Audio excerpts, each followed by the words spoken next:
दोस्तों, आज की कहानी है विधवा बहू को देवर पर बिठा दो। कहानी अगर पसंद आए तो वीडियो को लाइक और सब्सक्राइब जरूर करना। भाभी प्लीज बताओ ना, कैसी लगी आपको रागनी? पसंद आई होगी ना? ओ है ही इतनी प्यारी। भाभी आप बताओ ना, मम्मी पापा और भैया से बात करोगी ना मेरी और रागनी की शादी के बारे में? नंदनी के देवर शेखर ने पूछा तो नंदनी बोली, सच में देवर जी बहुत अच्छी लगी मुझे आपकी पसंद। अब तो रागनी को ही बनाकर लाऊंगी। अपनी देवरानी, वादा है आपसे, आप बेफिक्र हो जाओ। आपके भाई और मम्मी पापा जी को मनाने का मेरा काम है, लेकिन अभी कुछ दिन रुक जाओ। रमा जीजी की नंद की शादी हो जाए, आपके भैया आ जाएं, तब उनके सामने सबसे बात करूंगी। भाभी सच में आप दुनिया की सबसे प्यारी भाभी है। सच कहते हैं लोग, भाभी माँ का रूप होती है। आप मेरी भाभी ही नहीं, सबसे अच्छी दोस्त भी हो, शेखर ने खुशी से झूमते हुए कहा। शेखर अपनी भाभी नंदनी से अपने दिल की हर बात कह लेता था। दोनों हम उम्र थे तो दोनों की अच्छी बनती थी।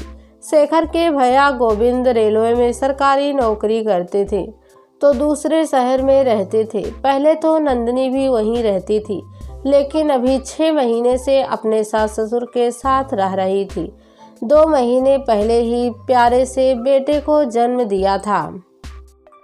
नंदनी सोच रही थी रमा जीजी की ननद की शादी पर जब गोविंद आएंगे तो उनके साथ चली जाएगी।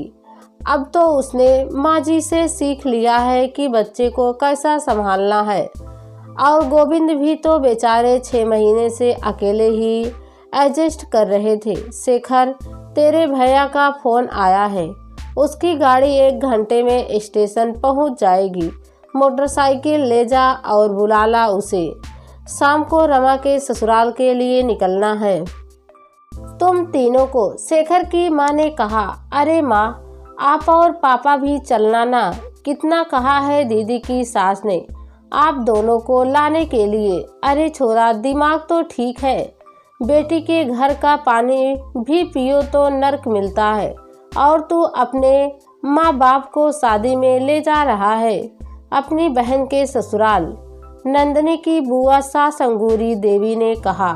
अंगूरी जी पुराने ख्यालात की महिला थी, घर की सबसे बड़ी थी। घर में उनकी बात कोई नहीं टालता था। शेखर के पापा को उन्होंने ही पाल पोस कर बड़ा किया था। बहुत ही छोटे थे जब उनकी माँ का देहांत हो गया था। नंदनी तैयारी कर रही थी, शाम को ननद के यहाँ जाना था। आज उसने गोविंद की पसंद का खाना बनाया था। पूरे 1 महीने बाद घर आ रहे थे। नंदनी बड़ी ही बेसब्री से अपने पति का इंतजार कर रही थी। शेखर को भी गए बहुत समय हो गया था। बार बार फोन मिला रही थी, लेकिन दोनों में से कोई फोन नहीं उठा रहा था। जैसे जैसे समय निकल रहा था, सभी घर वालों की बेचैनी बढ़ती जा रही थी। सबके मन में अजीब अजीब ख्याल आ रहे थे।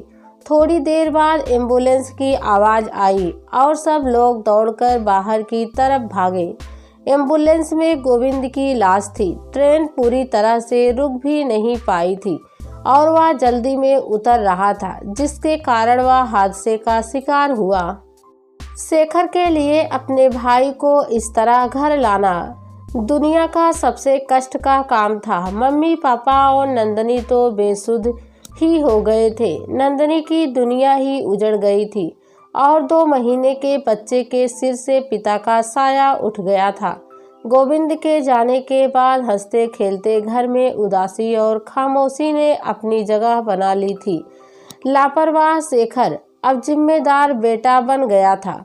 हर पल मुस्कुराती नंदनी का चेहरा अब मुरझाने लगा था। नंदनी हर वक्त गुमसुद रहने लगी थी। गोविंद को गए 6 महीने हो गए थे। नंदनी के मम्मी पापा आज उसके ससुराल आए थे। अंगूरी बुआ जी ने बुलाया था। शेखर और नंदनी को भी वहीं बैठाया गया। बुआ जी ने नंदनी के पापा से कहना शुरू किया, शर्मा जी, नंदनी आपकी बेटी ही नहीं, हमारे घर की बहू भी है।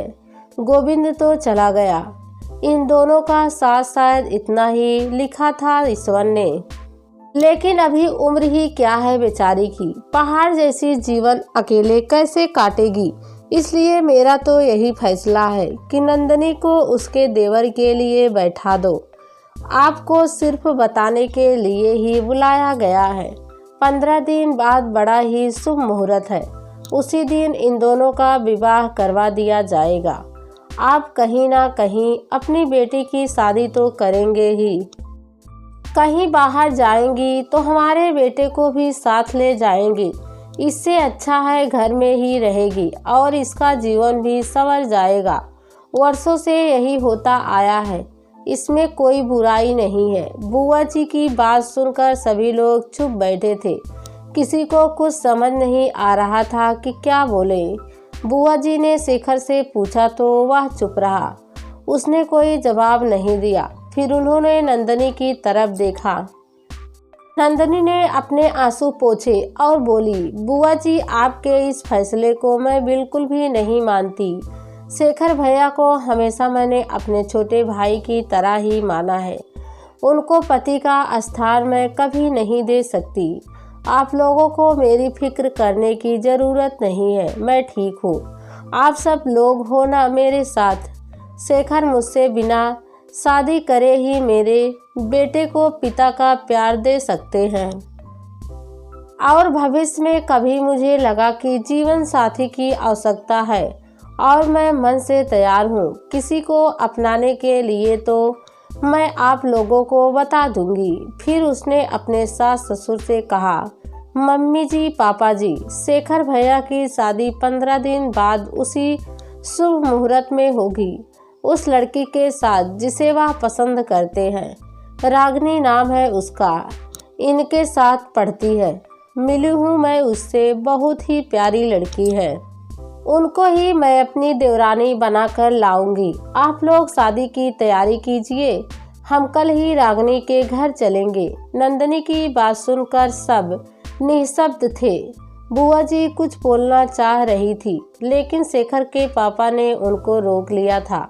नंदनी के मम्मी पापा को अपनी बेटी के फैसले पर गर्व हो रहा था और शेखर हाथ जोड़कर अपनी भाभी को धन्यवाद कर रहा था। नंदनी ने आज एक सही फैसला लेकर 3 जीवन बर्बाद होने से बचा लिए थे और वर्षों से चली आ रही रूढ़िवादी को आगे बढ़ाने से इनकार कर दिया था।